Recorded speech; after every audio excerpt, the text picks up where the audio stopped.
Je suis conseiller sur une modalité d'accompagnement renforcée et j'ai intégré des effectifs depuis en 2002.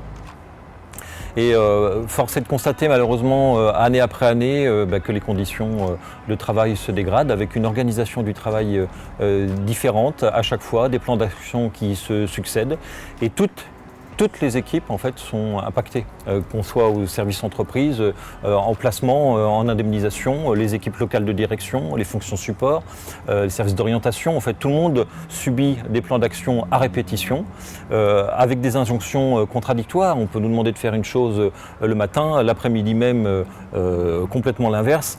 Et donc ça amène non seulement une surcharge de travail pour tout un chacun et tout un chacune, et puis une perte du sens du travail. Il y a une politique de chiffres et en même temps, à l'opposé, il y a la réalité du terrain. Et on se retrouve à quelque chose d'assez schizophrénique pour l'ensemble finalement du personnel. Et puis, il y a quelque chose d'assez faux.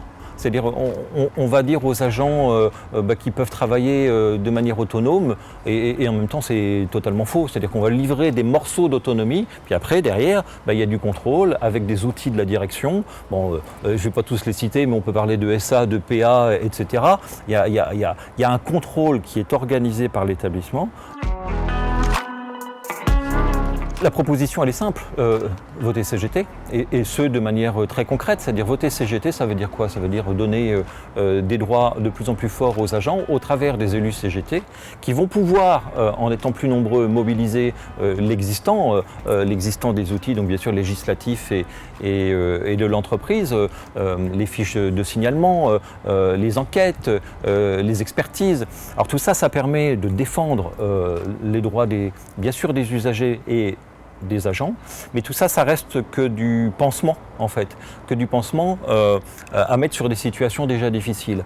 Et du coup, voter CGT, c'est non seulement permettre d'utiliser tous ces outils, mais c'est aussi permettre aux élus d'aller travailler en amont et donc d'aller sur l'origine du travail, de l'organisation du travail et d'aller changer cette organisation du travail. Moi, j'invite chacune non seulement à voter CGT, mais à militer à la CGT. C'est là aussi où j'ai trouvé un équilibre des valeurs qui sont les miennes et de pouvoir être en phase avec soi-même.